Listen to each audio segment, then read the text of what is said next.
The Morning Brew Café sat on the corner of Maple and Ninth Street, a narrow brick building with hand-painted windows and the permanent smell of cinnamon rolls baked into its walls. It was the kind of place where regulars didn't just drink coffee, they claimed territory. The second booth by the window, the one with the best morning light, belonged to Dorothy Hayes. Every Wednesday at 8:15 a.m. sharp, she arrived in her quiet gray sneakers, a lavender scarf tucked neatly into her wool coat, and a worn leather journal under her arm. She never ordered anything fancy, just black coffee, 1 sugar, no cream.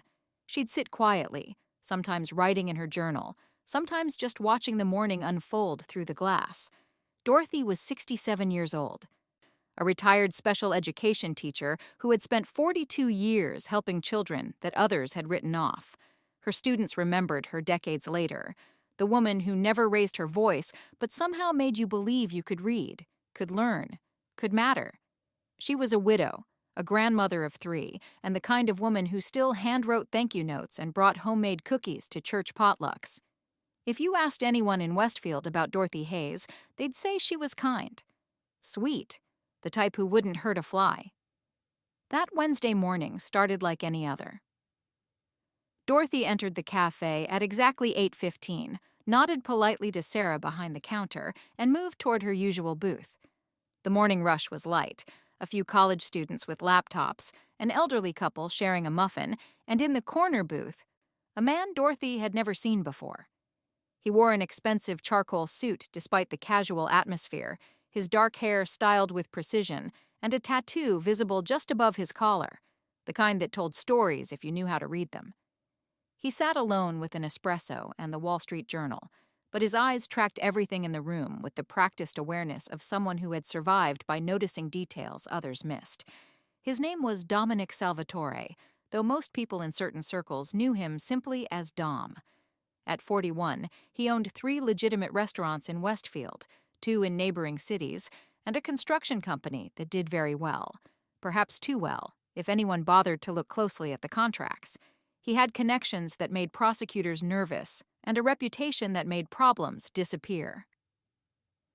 But this morning, Dominic was just having coffee, reading about stock markets and mergers, enjoying a rare moment of peace before the day's business began.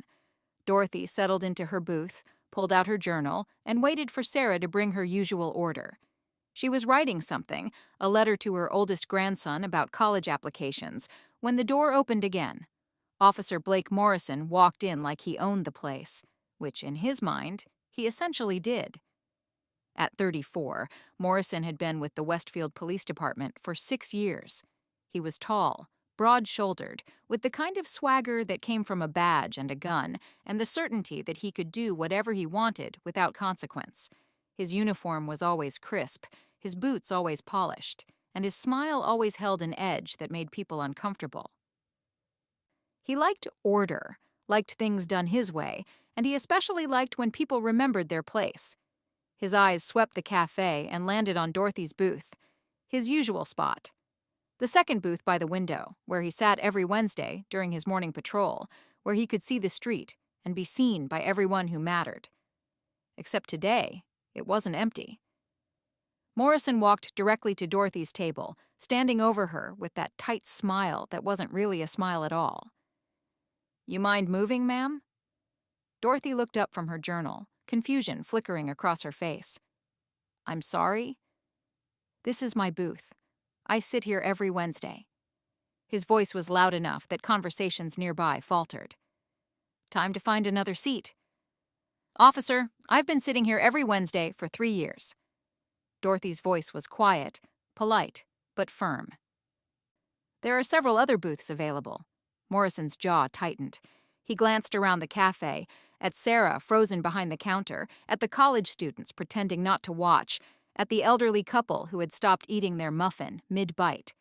And in the corner, Dominic Salvatore had lowered his newspaper, his dark eyes fixed on the scene unfolding with the focused intensity of a predator recognizing prey. "I think," Morrison said slowly, his voice dripping with false courtesy, "someone needs to remind you how things work around here." Before Dorothy could respond, before Sarah could intervene, before anyone fully understood what was happening, Morrison reached across the table, picked up Dorothy's coffee, still steaming, freshly poured, and tilted it slowly, deliberately, pouring the scalding liquid down the front of her cream-colored blouse. The cafe erupted, not in shouts, but in that terrible, suffocating silence that comes when cruelty happens in public and no one knows how to stop it. Dorothy didn't scream, didn't cry out. The coffee soaked through her blouse, darkening the fabric, burning her skin. But she simply looked at Morrison, not with anger, not with fear, but with something that looked almost like recognition, like she'd seen his type before, like she knew exactly what he was. "You've made a mistake," she said softly, her voice steady despite the pain. Morrison laughed, a harsh, ugly sound. "Yeah? What are you going to do about it? Call your son?" "I won't need to," Dorothy replied quietly, reaching for napkins with hands that didn't shake. Behind the counter, Sarah's phone was already out, her fingers trembling as she dialed. And by the register, a teenage barista named Marcus had been filming the entire interaction on his phone. Vertical video, shaky but clear, capturing every second of Morrison's cruelty. But Morrison didn't notice the phones. Didn't notice the way every person in the cafe was staring at him with a mixture of shock and disgust. He was too busy smirking, too confident in his power, too certain that nothing would come of this. What he also didn't notice was the man in the expensive suit standing up from the corner booth, his espresso abandoned, his newspaper forgotten, his entire attention focused on the officer who had just assaulted an elderly woman in front of a room full of witnesses. Dominic Salvatore moved with the quiet purpose of someone who had made much bigger problems than Blake Morrison disappear. He crossed the cafe in 6 smooth strides and stopped directly beside Morrison, close enough that the officer had to look up. "Officer," Dominic said, his voice conversational, but carrying an edge that made Morrison's smile falter. "I think you should leave. Now." Morrison tried to laugh it off. "This doesn't concern you, buddy. Move along." "Actually," Dominic gestured subtly toward Dorothy, "assaulting elderly women in public establishments does concern me, especially when it happens in a cafe where I'm trying to enjoy my morning. I'm a police officer. I can read a badge." Dominic's voice dropped lower, colder. "What you are is someone who just made a very public, very stupid mistake. And what I am is someone with a very good memory and very patient lawyers." Morrison's face flushed red. "Are you threatening a police officer?" "I'm observing one commit assault and battery." Dominic pulled out his phone with deliberate slowness. "And I'm documenting it. Just like that young man behind the counter, and that college student by the window, and the security camera above your head." For the first time, Morrison seemed to realize he had an audience. His swagger cracked just slightly. "Ma'am," Dominic turned to Dorothy, his voice gentling, "are you all right? Do you need medical attention?" Dorothy looked at this stranger, this dangerous-looking man in an expensive suit, and saw something unexpected in his eyes. Not pity. Not even anger. Just recognition. Understanding. "I'll be fine," she said quietly. "But thank you." "No," Dominic said firmly. "You won't just be fine. You'll have justice." He turned back to Morrison. "What's your badge number?" Morrison's hand moved instinctively toward his nameplate, covering it. "I don't have to tell you." 7432, the teenage barista called out from behind the counter, still filming. "I got a clear shot of it on video." Morrison's face went from red to white. He looked around the cafe, at the phones pointed at him, at the security camera, at the elderly couple now openly staring, at Sarah who had clearly called someone because she was speaking rapidly into her phone. "This isn't over," Morrison muttered, backing toward the door. "You people have no idea who you're messing with." "Actually," Dominic said softly, "I think you have no idea who you just messed with." "That woman you assaulted?" He glanced at Dorothy, then back at Morrison. "Check the community board behind you before you leave." Morrison turned reluctantly. On the cafe's bulletin board was a framed photograph, a formal portrait of Westfield's newly appointed chief of police, a black man in dress uniform, standing proud and professional. The caption beneath read, "Chief Isaiah Hayes, proudly serving Westfield, raised with love by Dorothy Hayes." The color drained completely from Morrison's face. "That's right," Dominic said, his voice carrying across the suddenly silent cafe. "You just poured coffee on the police chief's mother, in front of witnesses, on camera." He smiled, but it was the kind of smile that made Morrison take another step back. "I'd say you're having a very bad morning, Officer Morrison, and it's about to get much worse." Morrison stumbled out of the cafe like a man who just realized he'd stepped on a landmine. The door slammed behind him, and for 3 long seconds, nobody moved. Then the cafe exploded into motion. Sarah rushed out from behind the counter with a first aid kit. The elderly couple hurried over with napkins. The college students were already uploading the video. 38 seconds that would change everything. Dominic crouched beside Dorothy's booth, his expensive suit forgotten as he assessed the damage. "That burn needs to be treated. I'm calling an ambulance." "That's not necessary," Dorothy said quietly, but her hands trembled slightly as she dabbed at the coffee stain. "With respect, ma'am, it absolutely is." Dominic pulled out his phone. "Second-degree burns from coffee that hot. You need a doctor to look at it. And you need documentation for what comes next." Dorothy met his eyes. "You seem very certain something will come next." "I've seen men like Morrison my entire life." Dominic's voice was hard. "They abuse power because they think they can. The only thing that stops them is consequences." He paused. "And I'm very good at ensuring consequences."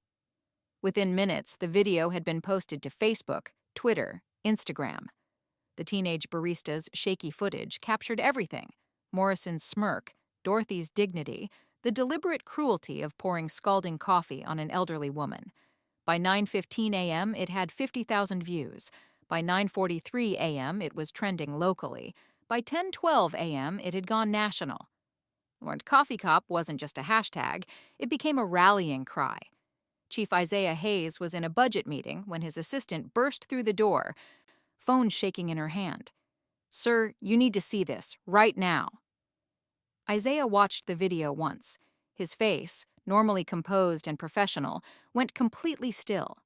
Only those who knew him well could see the rage building beneath that careful control, the tightening of his jaw, the way his hands curled into fists, the muscle jumping in his temple. "When did this happen?" His voice was deadly calm. 43 minutes ago. Sir, that's my mother." Isaiah stood, reaching for his jacket. "I know. Where is she now?" "Westfield Memorial. The cafe owner called an ambulance. She's being treated for burns." Isaiah was already moving toward the door. "Get me everything. The officer's name, badge number, personnel file, every complaint ever filed against him. And someone find out who the man in the suit is, the one who intervened." "Already on it, sir. The cafe owner says his name is Dominic Salvatore, owns several restaurants in the area." Isaiah paused. He knew that name. Everyone in law enforcement knew that name. Dominic Salvatore wasn't just a restaurant owner. He was connected, powerful, and operated in the gray spaces between legal and not quite legal. The kind of man prosecutors wanted to investigate, but somehow never could quite build a case against. Salvatore was there. Isaiah's mind was already calculating implications. He's the one who confronted Officer Morrison. Got it all on his phone, too. "Sir, there are already 6 different videos circulating." Isaiah pulled out his phone as he walked. The video was everywhere. News sites, social media. Even the department's own Facebook page was flooded with comments and shares. "Officer Blake Morrison assaults elderly woman in cafe." "Is this the police chief's mother?" "Where's the justice?" "Coffee Cop needs to be fired immediately." By the time Isaiah reached the hospital, news vans were already setting up in the parking lot. He ignored them, badge out, moving through the emergency room with single-minded focus until he found his mother's room. Dorothy sat on the examination table, her left shoulder and chest wrapped in clean bandages. She looked small in the hospital gown, older than he'd ever seen her, but her eyes were clear and steady. "Baby," she said when she saw him, and Isaiah's carefully maintained composure cracked just slightly. "Mama." He crossed the room, gentle hands checking her bandages, her face, making sure she was really okay. "I'm so sorry. I'm so sorry this happened to you. You have nothing to apologize for. Dorothy's voice was firm. That man made his own choices. I should have... Isaiah stopped, his jaw working. I should have known. Should have seen the complaints against him. Should have... Isaiah. Dorothy took her son's face in her hands the way she had when he was a boy. You are not responsible for every broken person who hides behind a badge, but you are responsible for what happens next. Before Isaiah could respond, there was a knock on the door. A nurse poked her head in. Chief Hayes, there's a Dominic Salvatore in the waiting room. Says he needs to speak with you about what happened this morning. Isaiah and Dorothy exchanged glances. Show him in. Dominic entered the room with the same quiet confidence he'd shown in the cafe. He'd ditched his suit jacket, his shirt sleeves rolled up, the tattoo on his forearm now fully visible, a detailed piece that definitely came from a prison artist. Mrs. Hayes. He nodded respectfully to Dorothy first. I'm glad to see you're being taken care of. Then he turned to Isaiah. Chief Hayes, we should talk. You're Dominic Salvatore. It wasn't a question. I am. And before you decide I'm not someone you want to associate with, let me be clear about something. Dominic pulled out his phone. I have 4 different camera angles of what happened this morning. I have the names of 7 witnesses willing to testify. And I have very expensive lawyers who would love nothing more than to destroy Officer Morrison's career and reputation. Isaiah studied him carefully. Why? Why what? Why do you care? You don't know my mother. You could have just walked away. Dominic was quiet for a moment. My grandmother raised me after my parents died. She cleaned houses for 40 years, rich people's houses. She was treated like furniture, invisible until they needed something, disposable when they didn't. His voice hardened. She died scrubbing someone else's floor while they were on vacation in Tuscany. They didn't even send flowers to her funeral. He looked at Dorothy. When I saw that officer pour coffee on her, saw her sitting there with that quiet dignity, not fighting back, not screaming, just enduring, he stopped. I saw my grandmother. And I thought, not this time, not while I'm watching. Dorothy reached out and squeezed Dominic's hand. Thank you for standing up, for speaking up when others stayed silent. Isaiah's phone buzzed insistently. He glanced at it. Messages flooding in from the mayor, the district attorney, internal affairs, media requests piling up by the dozens. Morrison will be suspended by end of day, Isaiah said. But that's just the beginning. I want a full investigation, not just into this incident, but into his entire record, every complaint, every stop, every use of force report. You'll face resistance, Dominic said. Officers protecting their own, union pushing back, politicians worried about optics. I know, Isaiah's voice was steel, but I've spent my entire career trying to reform this department from the inside. Trying to build trust with a community that has every reason not to trust us. And in 38 seconds, Blake Morrison destroyed years of that work. So what do you need from me? Dominic asked. Isaiah looked at this man, this mobster, this restaurant owner, this person who operated outside the law, but somehow had more honor than the officer who'd assaulted his mother. I need your testimony, your footage, your witnesses. Isaiah paused. And if I'm being honest, I might need your particular kind of pressure, the kind that makes people nervous enough to tell the truth. Dominic smiled slightly. Chief Hayes, I think this is the beginning of a very interesting alliance. Outside the hospital room, the video hit 5 million views. News anchors debated it, activists organized, and in police departments across the country, officers watched and wondered, if it could happen to Blake Morrison, could it happen to them? The reckoning had begun, and this time, it wouldn't be stopped. By 2 p.m., Officer Blake Morrison was called into Chief Isaiah Hayes' office. He arrived with his union representative, a lawyer, and the kind of defiant smirk that said he thought he'd walk out unscathed. He was wrong. Isaiah sat behind his desk, his face a mask of professional control, but everyone in the room could feel the fury radiating beneath it. Beside him stood Lieutenant Carla Stevens, Internal Affairs, with a file so thick it could double as a weapon. Officer Morrison, Isaiah began, his voice flat and cold, You are hereby suspended without pay, effective immediately, pending a full investigation into this morning's assault. Morrison's smirk faltered. Chief, that's a bit extreme for a misunderstanding. A misunderstanding? Isaiah's voice dropped dangerously low. You poured scalding coffee on a 67-year-old woman in front of multiple witnesses. That's not a misunderstanding. That's assault and battery. The union rep stepped forward. Chief Hayes, with all due respect, we believe this is a racially motivated response. Officer Morrison has an exemplary record. Lieutenant Stevens opened her file. Officer Morrison has 6 civilian complaints filed against him in the past 3 years. 4 involved excessive force, 2 involved racial profiling. All were marked inconclusive or unsubstantiated by his previous supervisor. The room went silent. Who signed off on those dismissals? Isaiah asked, though he already knew the answer. Captain Thomas Garrett, retired last year. Isaiah's jaw tightened. Garrett had been part of the old guard, the protect-our-own mentality that had rotted the department from within. Reopen every single one of those cases. External review, civilian oversight board, no internal whitewashing this time. Morrison finally lost his composure. This is bullshit. You're destroying my career because that woman is your mother. No. Isaiah stood slowly, his 6'3" frame imposing. I'm holding you accountable because you assaulted an innocent woman. The fact that she's my mother just means I won't let this disappear the way those 6 other complaints did. The union will fight this, the rep warned. Let them. Isaiah's voice was steel. Badge and gun, now. Morrison's hands shook as he removed his service weapon and shield.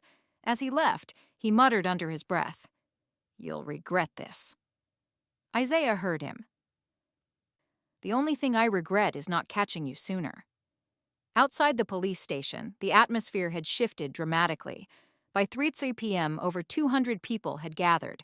Community members, activists, church groups, and local business owners. They weren't shouting or chanting. They were standing in quiet solidarity, many holding cups of coffee in symbolic protest. Among them stood Dominic Salvatore, no longer in his expensive suit, but in jeans and a simple black shirt. He'd stationed his people strategically, not to intimidate, but to protect. His restaurant employees, his construction workers, people who owed him favors, all forming a protective ring around the peaceful protesters. A news reporter approached him. Mr. Salvatore, why are you here? Dominic looked directly into the camera. Because silence protects abusers. And I'm done being silent. The clip went viral within minutes. Inside his downtown office, Dominic made a different kind of call. Tony, I need you to pull everything on Blake Morrison. Bank records, social media, where he drinks, who he drinks with, what he's hiding. He paused. And Tony, I need it clean. Nothing we can't use in court. You going legal on this one, boss? For now, but make sure Morrison knows we're watching. Make sure everyone who might want to cover for him knows we're watching. That evening, Dorothy Hayes appeared on local television. The interviewer expected a victim, teary, broken, asking for sympathy. What they got was a retired teacher who had spent 42 years dealing with bullies. Mrs. Hayes, how do you feel about what happened? I feel, Dorothy said calmly, the same way I felt when I saw a child being bullied in my classroom, disappointed that it happened, determined that it won't happen again. Some people are saying your son is overreacting because you're his mother. Dorothy's expression hardened. My son is reacting appropriately because he's a good police chief. If that officer had poured coffee on any other elderly woman, any other person, it would still be assault. It would still be wrong. The fact that I'm his mother just means this particular act of cruelty won't be swept under the rug like the others. The others? 6 complaints against Officer Morrison, all dismissed. How many other officers have similar records? How many other incidents have been hidden? Dorothy leaned forward. My son is using this moment to shine a light on a broken system. And I'm proud of him for it. The interview clip was shared over 1 million times by midnight, but the resistance was building too.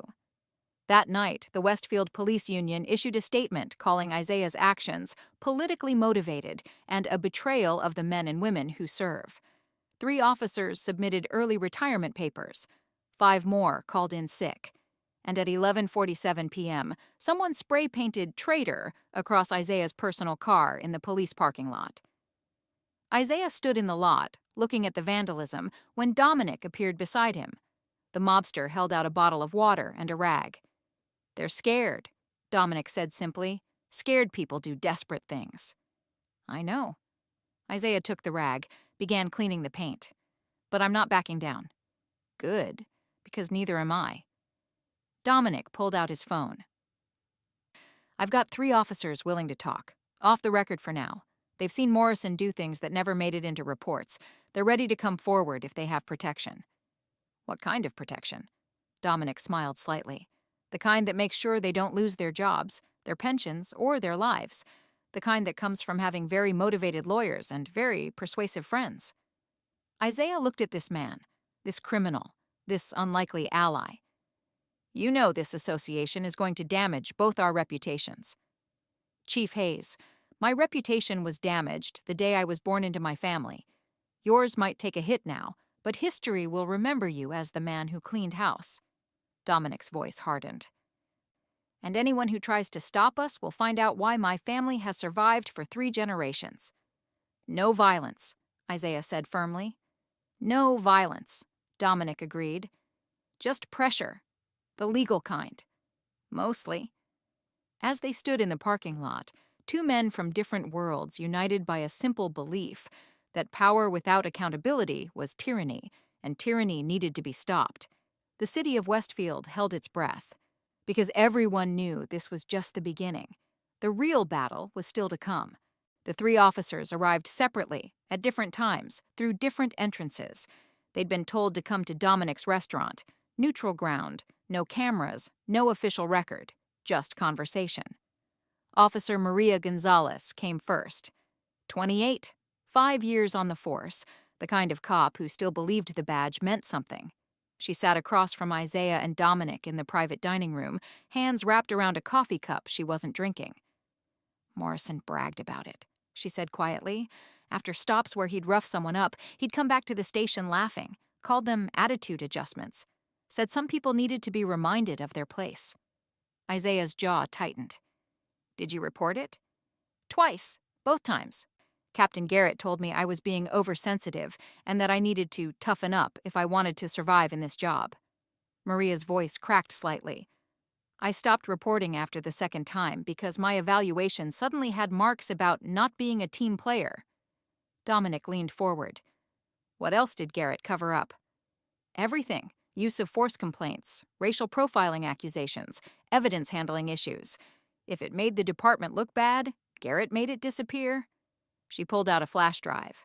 "I kept copies of everything I could access. Incident reports that never made it to IA, complaint forms that got lost, body cam footage that mysteriously corrupted." Isaiah took the drive like it was evidence at a crime scene. "This could end careers." "Good," Maria said firmly. "Some careers deserve to end." Officer James Chen arrived an hour later, older, 15 years on the force, the weariness of compromise written across his face. "I should have spoken up years ago," he said without preamble. "I watched Morrison escalate, watched Garrett protect him, watched good cops leave because they couldn't stomach what was happening." "Why speak up now?" Isaiah asked. "Because I have a daughter." Chen's voice was raw. "She's 7. And when she saw that video of Morrison pouring coffee on Mrs. Hayes, she asked me, 'Daddy, why did that policeman hurt that nice lady?' And I didn't have an answer that didn't make me ashamed of this badge." He laid out a timeline, dates, incidents, patterns. Morrison wasn't acting alone. There were 4 other officers who operated the same way, emboldened by Garrett's protection. They called themselves the cleanup crew. They bragged about making problems disappear. "Names," Dominic said. "I need names." Chen provided them. Isaiah recognized every single one, officers he'd inherited from the previous administration, men who'd been with the department longer than he had, men with connections and friends in the union. The 3rd officer was the one who shocked them both. Sergeant Robert Mills had been with Westfield PD for 23 years. He was respected, decorated, 2 months from retirement. When he walked into Dominic's restaurant, Isaiah stood in surprise. Mills? You're the third source? I'm tired, Chief. Mills sat heavily. Tired of watching good policing die. Tired of protecting bad cops because it's easier than fighting the system. Tired of lying to myself that things will get better on their own. He pulled out a notebook, a personal log he'd kept for 5 years. Every questionable stop. Every complaint he'd heard about but never officially saw. Every time Garrett or the union rep had pressured someone to change a report or drop a complaint. Morrison's assault on your mother wasn't an anomaly, Mills said. It was just the first time someone important enough caught it on camera. But there have been dozens of incidents like it, hundreds, maybe, and we all looked the other way because it was easier than making waves. Isaiah's hands clenched into fists. Why didn't you come to me?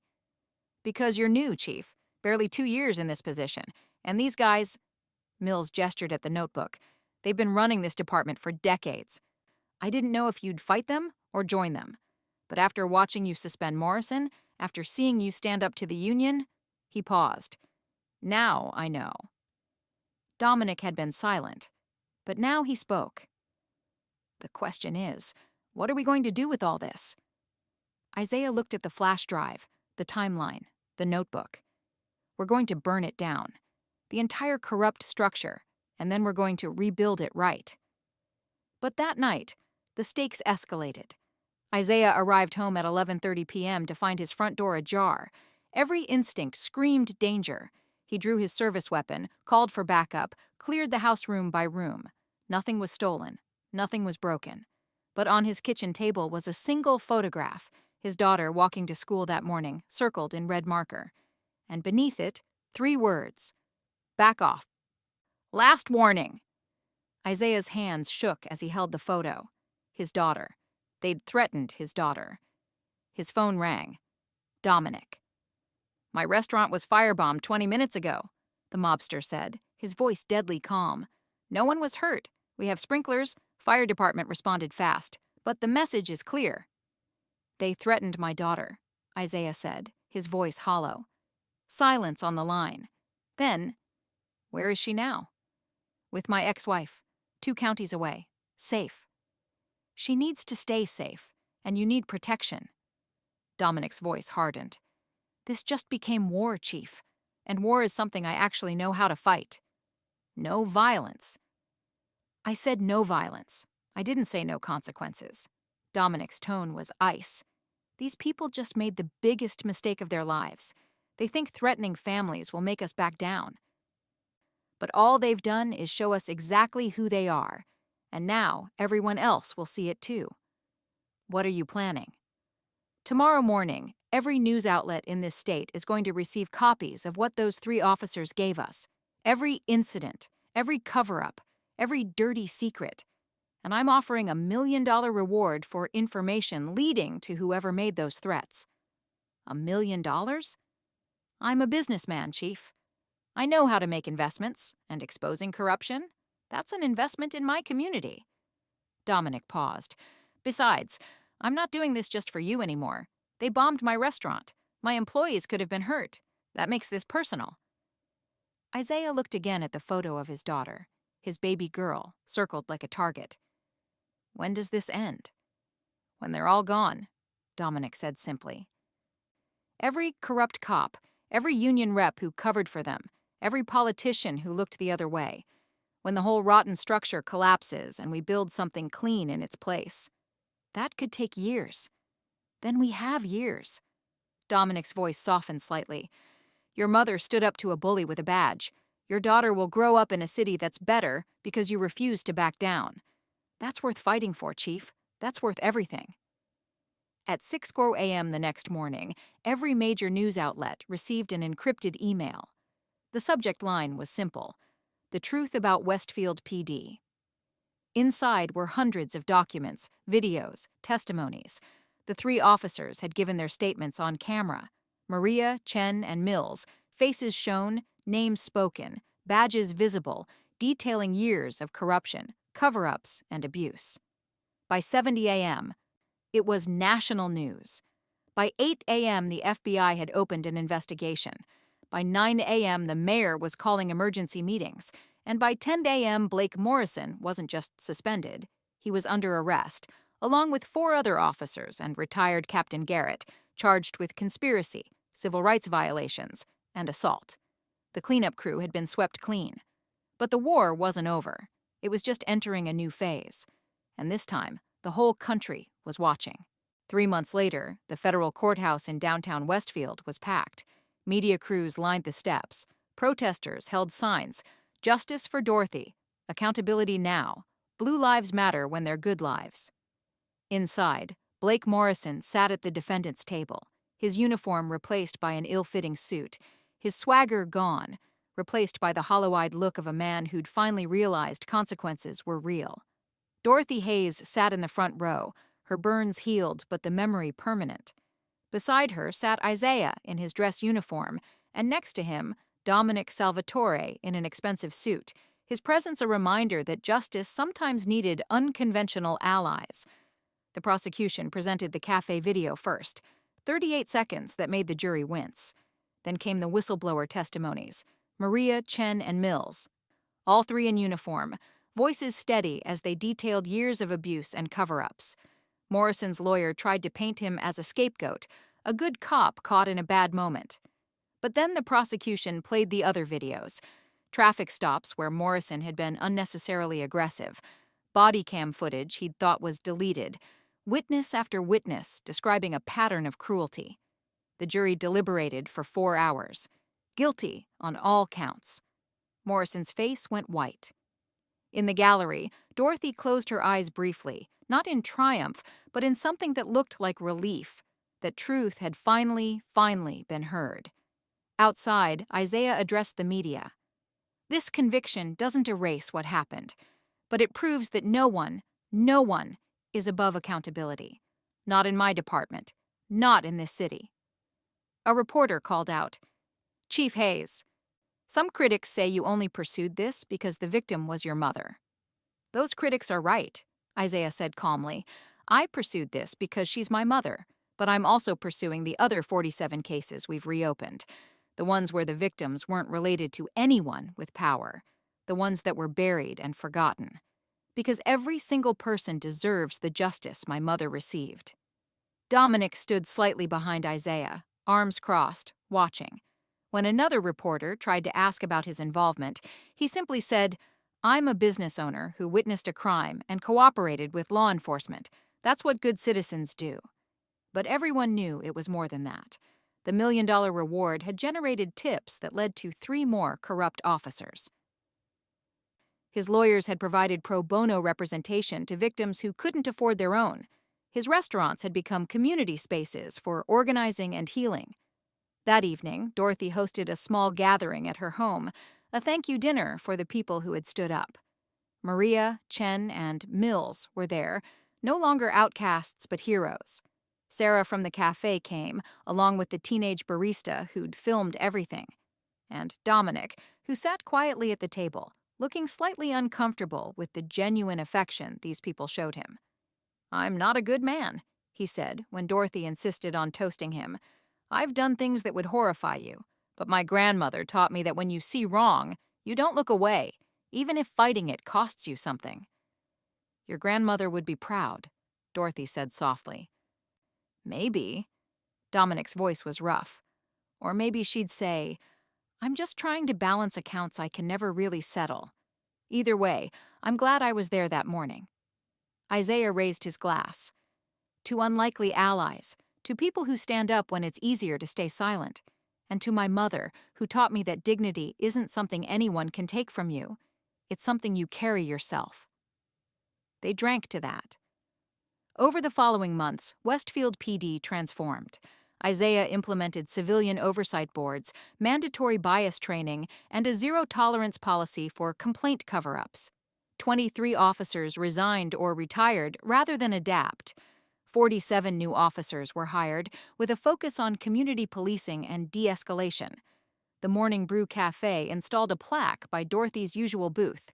"Here, an act of cruelty became a catalyst for justice. May we never forget and never stay silent." Dorothy returned to her Wednesday morning routine, same booth, same coffee order.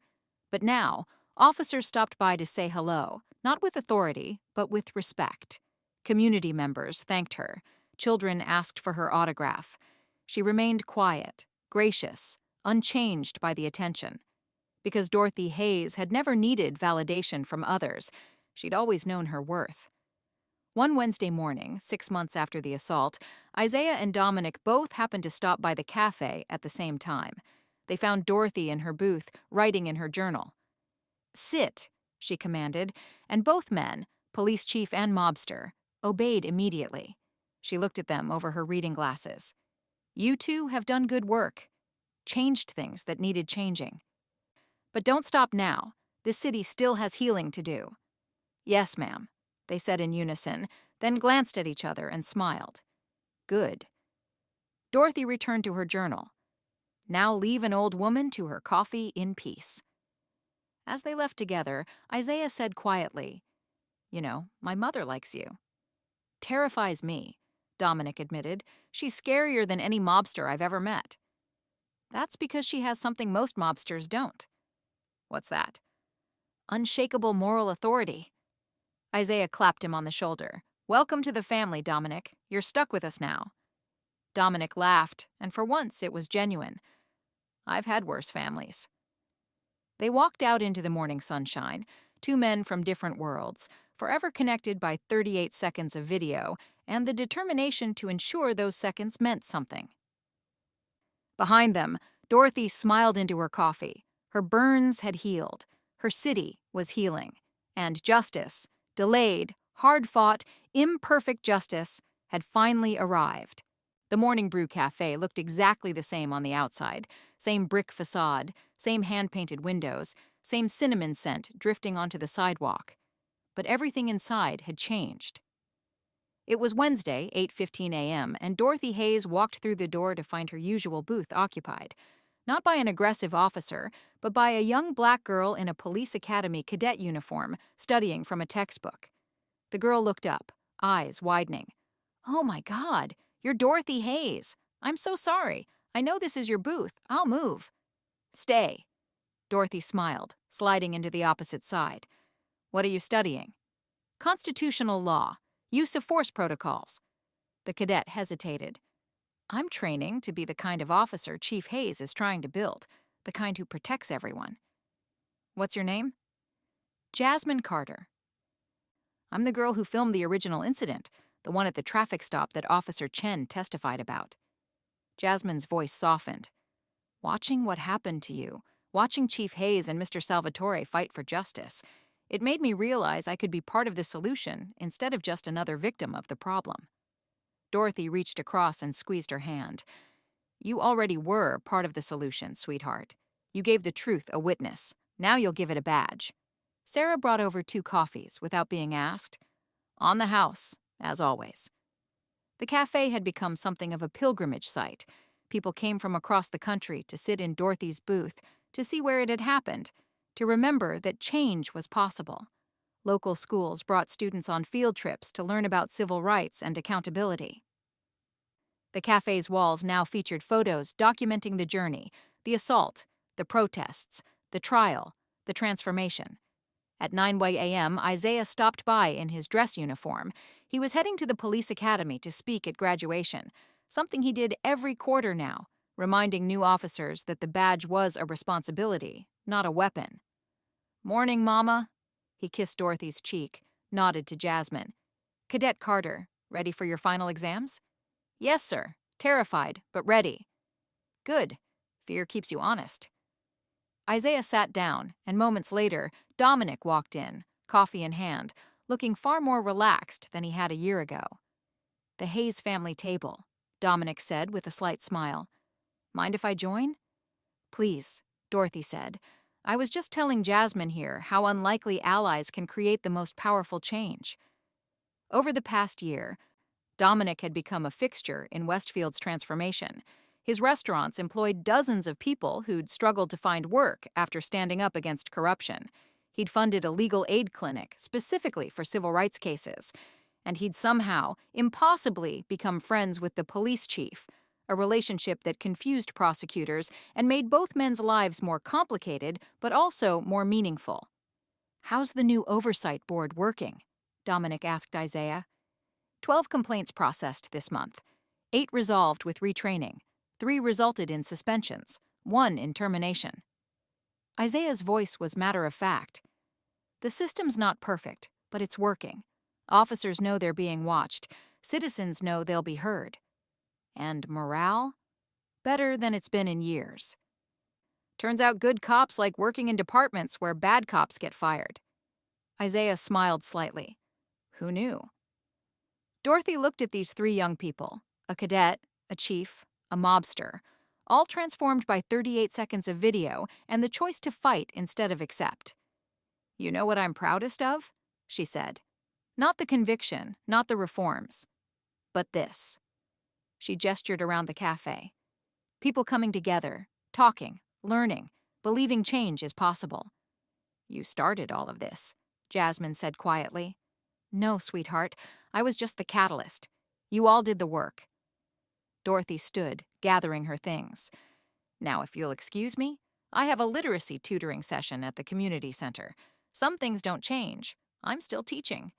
She walked to the door, then paused and looked back at the booth, at the plaque on the wall, at the young people sitting where she'd been humiliated a year ago. And she smiled. Because justice wasn't just about punishment.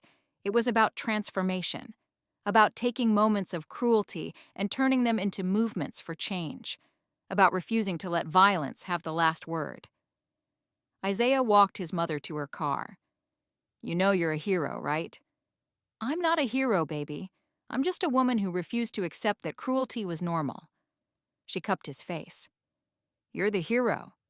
You and Dominic, and those 3 whistleblowers, and every person who stood up when it was easier to stay silent. We all stood up because you showed us how." Dorothy smiled. "Then I raised you right." As she drove away, Isaiah returned to the cafe where Dominic and Jasmine were deep in conversation about criminal justice reform. He sat back down, ordered another coffee, and thought about how strange and beautiful it was that the worst moment of his mother's life had somehow catalyzed the best thing he'd ever done. Across town, in a federal prison, Blake Morrison sat in his cell, reading articles about Westfield's transformation, about the police department that had fired him becoming a national model for reform, about the community that had rallied around an elderly woman he'd dismissed as nobody important. He'd learned too late that everyone is important, that cruelty always costs more than you think, that cameras are everywhere, that mothers raise the people who will hold you accountable, and most importantly, that 38 seconds can change everything. Back at the Morning Brew, customers came and went. Some knew the history, some didn't. But everyone felt something in the air, a sense that this place meant something, that justice had happened here, that change was possible. Dorothy's booth remained her booth, but now, on days she wasn't there, it was filled by others, students studying constitutional law, community organizers planning their next action, parents teaching their children that standing up matters, and every single one of them, at some point, would look up at the plaque on the wall and remember, "An act of cruelty became a catalyst for justice. May we never forget. May we never stay silent."